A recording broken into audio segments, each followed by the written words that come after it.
เฮ้ยงามเด้ออันนี้คือผมมีผมบ่ให้ตาตุบตาโปป้าทุกเอ้ยมึงนี่แม่สิพาเมื่อบ่ยอมเมื่อให้อันได้คิดว่าจะให้อยากเมื่อน้ำป้าสู้เพิ่นป้าชูเอาขึ้นรถเลยสิขับออกเลยเห็นป้ามุนยางมาสิมาเฮือได้หายสิวะโดยก็ชื่อไปบ่สวัสดีป้าลุงเลยลูกสวัสดีก็มองมานี่แหละวะเนาะสวัสดีป้าลุงงามลูกล่ะโอ้เห็นงามแท้นี่โอ้นี่เห็นงามแท้นี่เหี่ยวอยู่นี่เหี่ยวบ่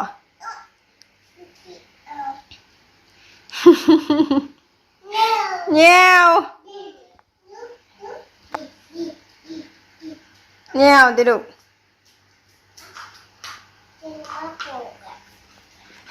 สาวน้อยเพิ่นโดยได้ยังไม่อยากเมื่อติเนอหายในเพิ่นหายตาจุดนี่คนยิงตาน้อยอยู่หายยิงตาตูบคักเอ้า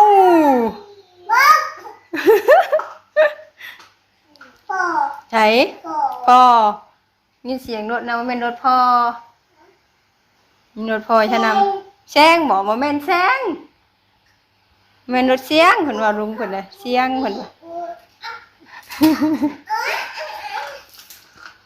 มันเห็นพัดลมพุ่นล่ะมันยังบ่ฮ้อนนางพัดลมพุ่นเด้อนางพัดลมพุ่นทักทายสบายดีเด้อป้าลุงเด้อ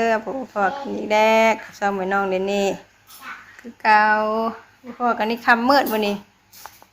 จริงๆนี่อยู่ดิมาดิแต่เฮิงน่ะดิอยู่เพื่อนไปเถ่าอ่ะเพิ่นเปิดเพลงเด้อไม่ได้ถ่ายนี่ป้ามาค่ะมาเฮือนบัดนี้แม่อยู่เพื่อนเถ่าอยู่แม่เนี่ยมาอยู่แม่จะลอยขึ้นป้าได้จักบ่เถ่าบ่เถ่าผู้มอนผู้ดินผู้อาดุนดิผู้เถ่ากูตุ๊กตาตุ๊กตาแบบนี้เด้อแม่เลยป้าได้กล้วยมาป้าสิบมาหั่นมาปอกออกได้กล้วยมาหลายเต๋อ2 บี 3 บีชิ้น1ต้มแล้วก็มาใส่ช่องฟิตไว้แซ่บอยู่ว่ากินอยู่แม่กินอยู่เพื่อนนั่นอยู่ดิลองเห็ดเบิ่งกันพอไปเฮ็ดเวียกกันค่ะโน่ยังโมมาเลยพอฉันมาเลยป๋า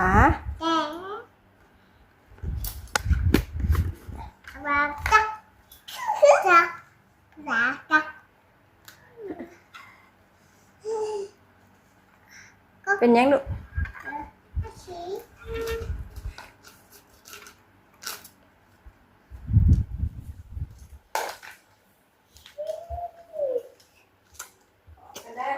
ของไก่สาวๆพี่เด็กนี่แม่จะปอกกล้วยได้นี่กล้วยบ่กล้วยมา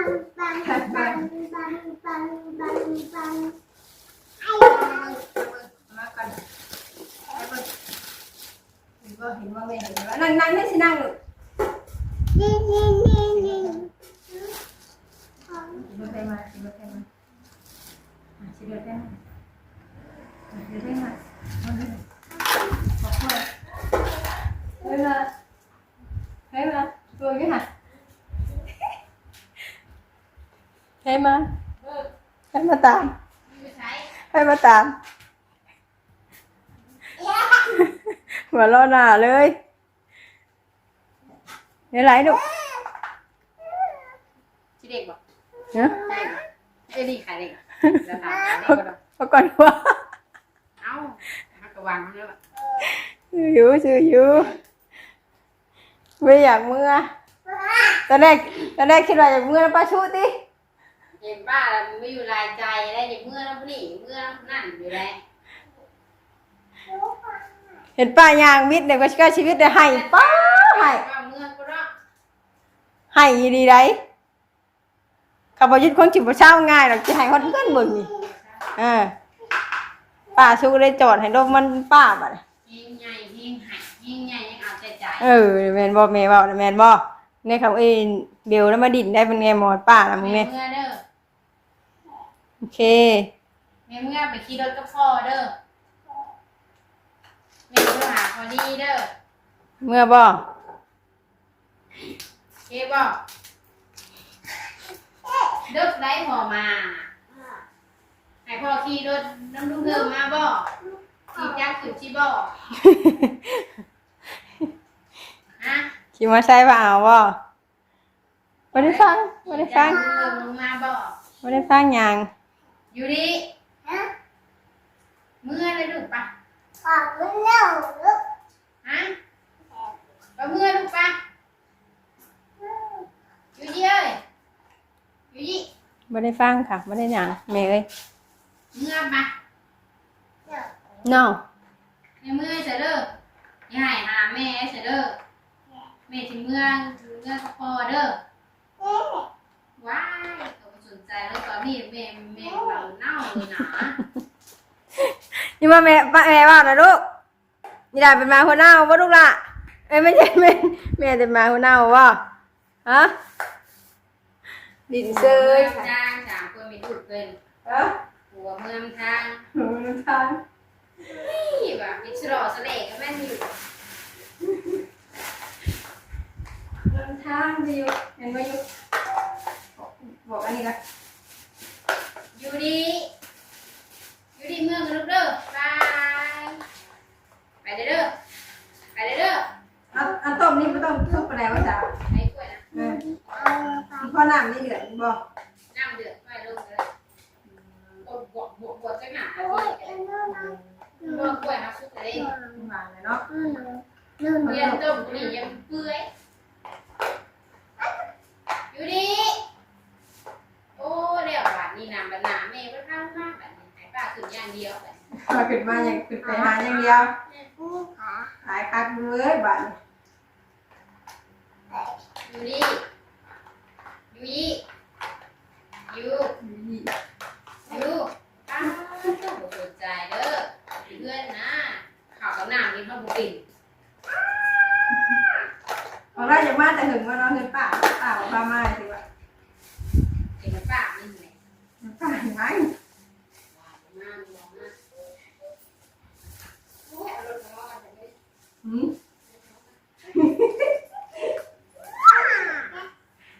ถ่ายกับเมื่อวันไรนอนนี่มาอยู่เนาะ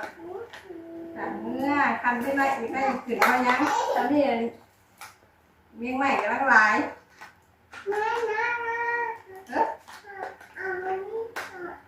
ไปเกาะกล้วยไม่ใช่ต้มไม่ใช่ชูตู้เย็นไม่ได้ฮะเลยนี่อยากบอกแซ่บบ่แซ่บบ่ลูกบ่แซ่บโอ้ไปเลยแซ่บบ่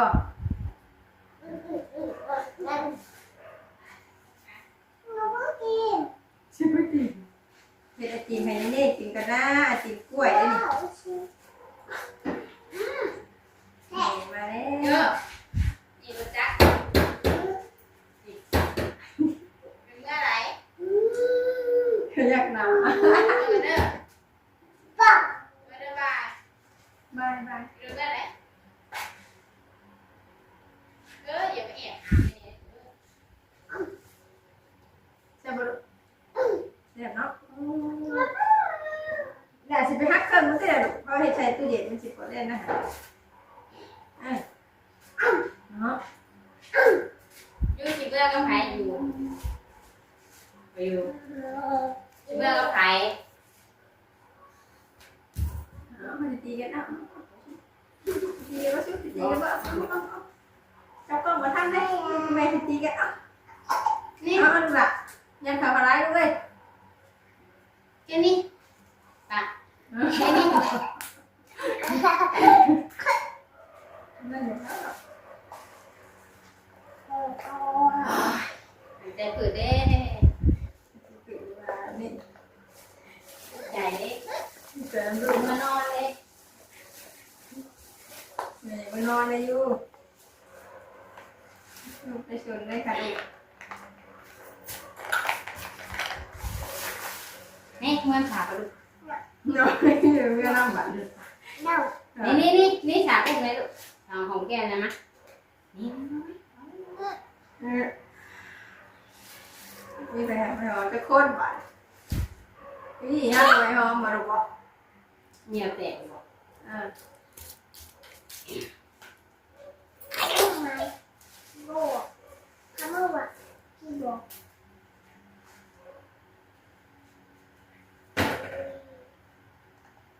เอีย ยังกันนะไปยังกันนะ เบิ้งยังไง ไปเห็นนี่กินข้าวเช้าแล้ว เอียลูกทิม กินได้ลูกอันนี้นี่หรอ มาอยู่เป็นลูกป้าเริ่มเด้อโอเคบอก ก็เป็นลูกป้าได้สิ เป็นลูกเด้ออะไรเงียบมันจะไปคนละขาเงียบมันก็ได้ ส่งแล้วก็ หอมไก่เมน มาไปแล้วเนาะว่าวันนี้วันอะไร จะมาหากันเด้อกัน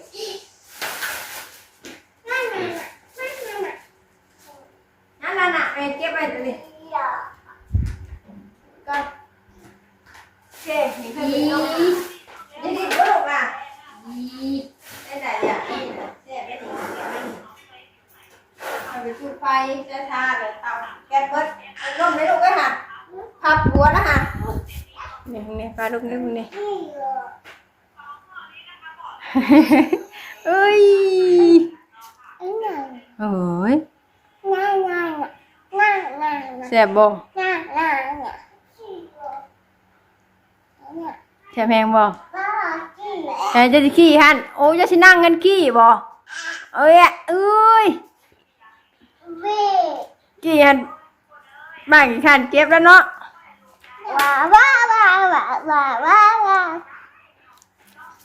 แซ่บมากล้วยแซ่บมากล้วยเพิ่นเบ่งขี้อีกนี่ขี้บ่นะจะกี่บ่ลูกให้กี่บ่ให้ขี่ให้ได้กล้าเลยให้เป็น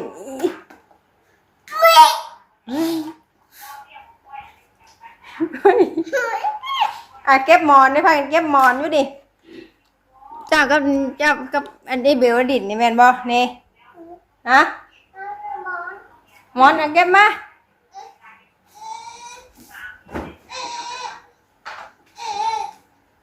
กล้วยโดนนะเนี่ย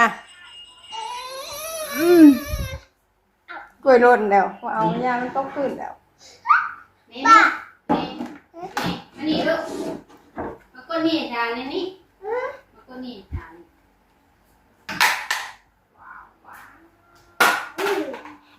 เด้อทางคนเด้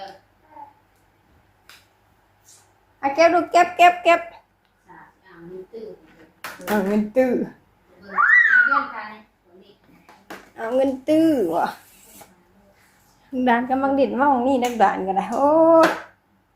เป็นไงด่านชาเป็นกดเอาก้อยกดเดียงเบอร์ให้6 ตัวบ่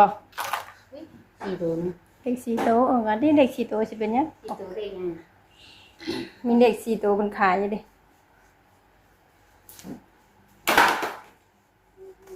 ชื่อตัวละบาทตาดุ้งเลย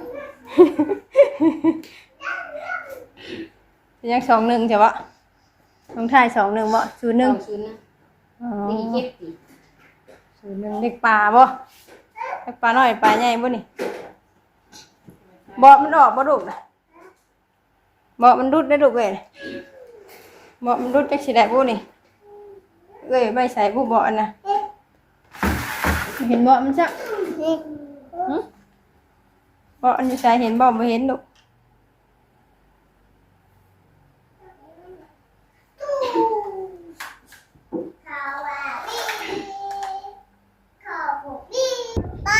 ตีนนะคือหนูตีนเปื้อนแท้น่ะโอ้ยเป็นคนตีนเปื้อนอันนี้โอ้ยตีนเปื้อนอันนี้แยะไปกันเดี๋ยวค่อยไปล้างเอาลงลูกเอาลงวันนี้ให้น้องตุ๊กตาให้หอมแก้มน้องตุ๊กตาหน่อยกว่าอุ้ยแพงเด้เลยไหนโทษขอโทษ ยาแม่ขอโทษแหละเอ เฮ้ อย เฮ้ยน้องมาติด้า นี่ไปใกล้ของเพิ่นได้ โอ้ เลี้ยงเด้เพิ่นเลี้ยงแม่ก็ได้ไปสู้ของเพิ่นก็ได้นี่กดยายาแล้วแม่ ใจเด้อ สิดื้อ ฟังเมื่อจะสิบอกเลย เด้อยู่เลยป้าเขาให้เด้อนี่เด้อเขาเจ้าแม่น้องเปียวครับท่านี้ละเดี๋ยวนั่นทำกัน โอเคขอบใจ ข้าวเหนียวก็มีเพิ่นได้บ่ ดูแล้วยัง สีให้เรียบร้อยเลยอย่าดินไม่ยังไม่อยากเมื่อได้นี่นะ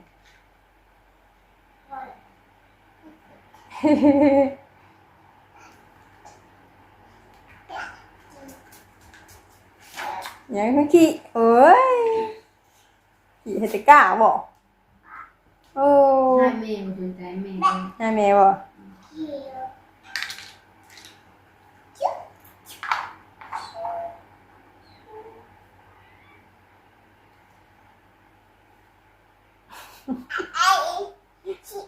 บ่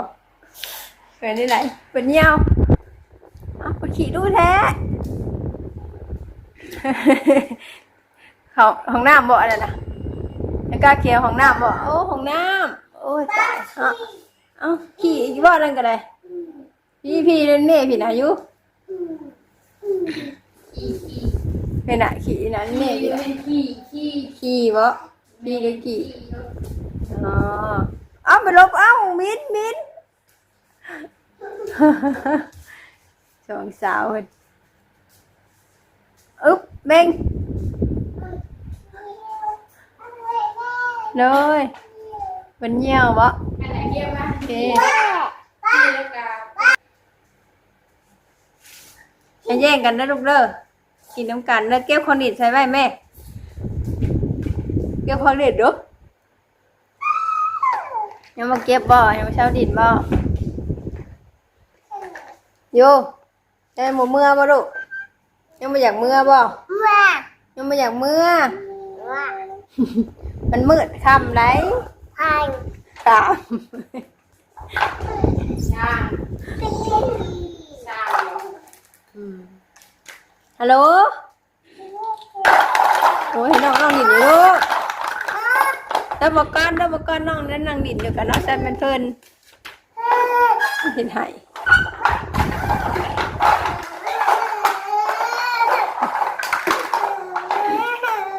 ยังกันในเพชรชีวิตอยู่นั่นเนาะด่าหาเลี้ยงมาเยอะลูกนี่นี่ถ่ายอะไรมึงเนี่ย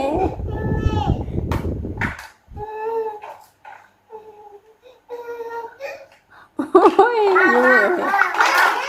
อย่าแย่งอย่าเฮ็ดชั่นลูกเฮ็ดชั่นดินน้ำกันแบ่งกันดินนะลูกเนาะโยไปเอาเป็ดเพิ่นน่ะน่ะเป็ดน่ะเห็นว่าเป็ดมันขลอเห็นบ่เห็นเป็ดอยู่นอกพุ่นเป็ดนี่นะนอนนี่น่ะเป็ดเหลืองๆกันได้ลูกเป็ดไปเอาเป็ดไปนี่ไปเอาเป็ด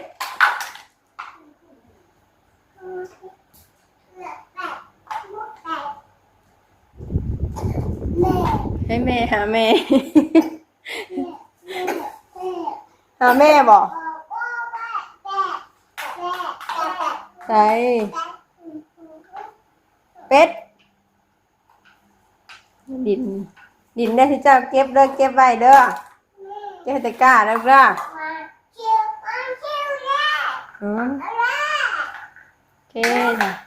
นี่เสร็จแล้วปลาลุงไปก่อนเด้อสำหรับกินหน่อยคืนนี้สบายดีสาวๆสบายดีปลาลุงอยู่ลูก